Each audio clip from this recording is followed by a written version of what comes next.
kalau ingin merasakan kenikmatan iman, jangan cukupkan di lisan. Di lisan itu dengan kalimat asyhadu an la ilaha illallah wa asyhadu anna muhammadar rasulullah. Itu baru lisani, at-taqrirul lisani. Ya.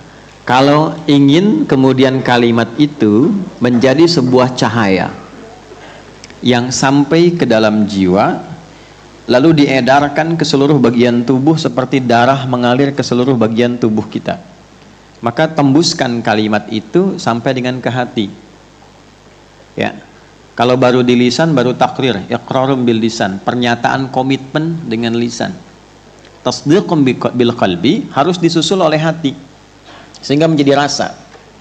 Ya, dari lisan turun ke hati, tidak harus selalu dari mata ya Bu.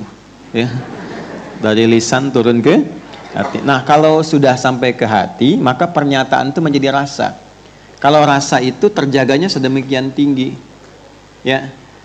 Suka dengan cinta itu berbeda. Cinta kepada anak itu kalau sampai ke hati maka berbentuk perhatian, berbentuk kasih, terasa. Mau makan mikirin anak dulu, gitu kan?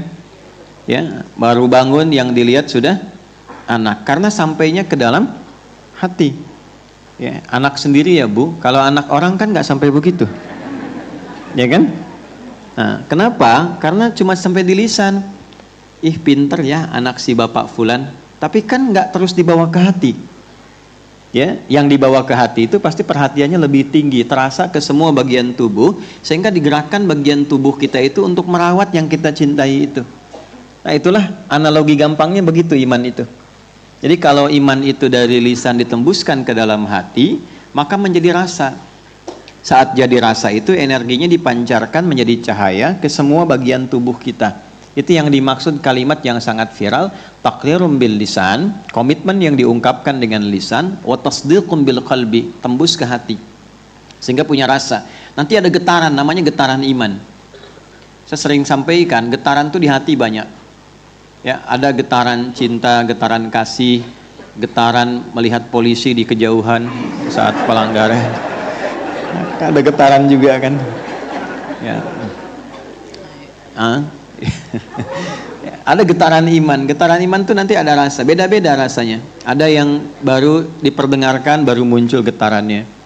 Makanya iman kita itu oleh Allah selalu dicek 5 kali dalam sehari, setiap pergantian waktu dalam setiap hari. Ya, setiap berganti waktu di setiap hari itu ada pengecekan iman. Karena nanti ada kalimat Nabi yang sangat populer. Ada seseorang nanti yusbihu mu'mina, paginya ada imannya, wa yumsi kafira, tiba-tiba sorenya bisa hilang. Sahabat tuh jadi bingung. Ada yang begitu ya Nabi ya, katanya. Tuh, ada yang begitu ya. Berarti kualitas dulu itu kalau sudah menyatakan beriman tuh paripurna. Itu yang pentingnya tuh itu gitu. Jadi nanti bukan hanya sholatnya yang pakai iman saja, bukan hanya puasanya. Itu kan sifat ritual dalam bentuk latihan supaya terpancar keimanan ke semua bagian tubuh. Itulah kenapa rahasianya seringkali amal soleh di Quran itu diawali dengan iman. Sholat itu pakai iman dulu. Sholat yang benar itu pakai iman. Alladzina yu'minuna bil ghaibi wa yuqimunas. Nah, itu kalimat sholat pertama itu iman dulu. Dan sholat itu disebut iman dalam Al-Quran. Wa ma kana Allahu liyudhi'a imanakum. Jadi sholat yang benar, sholat yang pakai iman. Karena itu panggilannya pun diiringi dengan panggilan iman yang menggetarkan iman dalam kalbunya. Itu ada di Quran surah ke-8 ayat kedua itu. Innamal mu'minuna alladzina idza dzukirallahu wajilat qulubuhum. Ciri insan beriman itu standar pokoknya kalau disebutkan nama Allah ada getaran, frekuensi yang sambung pada hatinya, qulubihim qalbu. Sampai ke kalbunya ada getaran. Ya. Kapan disebutkan nama Allah itu? Setiap pergantian waktu dalam sehari 5 kali. Allahu Akbar, ada getaran kan? Sudah azan ya Allah gitu. Nah, itu konfirmasi iman. Nah, semakin tinggi keimanannya, ada yang belum dipanggil sudah bergetar hatinya. Ada. Dan dia mulai memetakan aktivitas hidupnya berdasarkan panggilan keimanannya.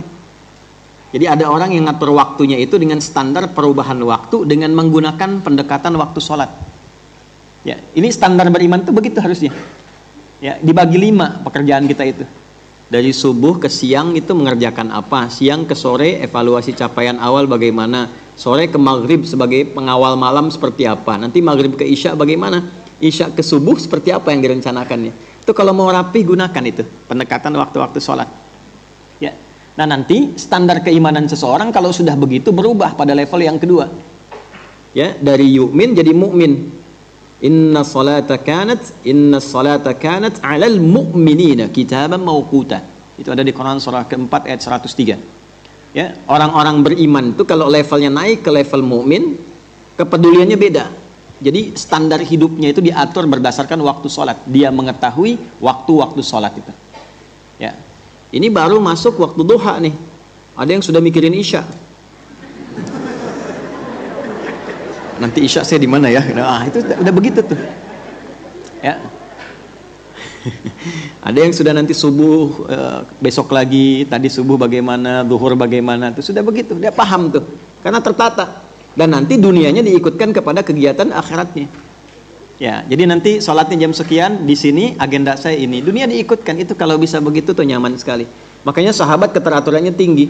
Selesai di masjid, mereka punya program sampai syuruk nanti berangkat. Nanti sholatnya di mana, kegiatannya apa, sampai yang punya toko pun begitu. Begitu adzan sudah tutup. Itu kan sanad-sanad toko di samping Masjid Nabawi. Tadi Ustadz Surya cerita Masjid Nabawi kan. Itu ada salah satu yang kita lihat, salah satunya fenomenanya kan ada toko-toko tuh sekarang. Kalau adzan tutup kan, ya kan? Dan nggak nunggu dirazia, ya kan askar itu cuma putar-putar gitu, polisi putar-putar, itu otomatis tutup. Itu sanadnya kan mengacu ke sahabat, salah satunya Abu Darda radhiyallahu taala anhu, yang pernah bikin warung-warungan depan masjid dan ditinggalkan kalau tiba menjelang waktu sholat, tinggalkan sholat balik lagi karena paham ilmunya. Ya, rizki yang ngatur siapa? Allah. Tugas kita itu bukan menghasilkan rizki, tugas kita berikhtiar menunaikan perintah Allah untuk mendapatkan rizki. Nanti ikhtiar aja, jangan ngatur berapa rizkinya. Anda boleh punya konsep, tapi yang dituntut ikhtiarnya, bukan hasilnya. Orang yang terlalu memikirkan hasil, banyak kecewanya, banyak lelahnya, dan seringkali nggak masuk akal. Seringkali nggak masuk akal. Ada proyek nih, 100 miliar. Ya, baru direncanakan, terus diambil orang. Ya, gagal deh 100 miliar. Anda dapat aja belum, udah bilang gagal. Ya? Nah ini gambaran yang penting untuk kita tata. Semua hampir ya, kali amal-amal soleh itu bersanding dengan iman di awalnya. Puasa begitu. Ya ayyuhalladzina amanu kutiba alaikumus, imannya dulu baru kemudian puasanya. Ya, nanti puncaknya wal 'asr. Innal insana lafi khusr illa alladzina amanu wa amil. Nah, jadi kalau amal pengen soleh, ibu ya, bapak pakai iman. Iman itu menjadikan status amal berubah sifat menjadi soleh. Kapan amal disebut soleh? Ketika ada iman di dalamnya.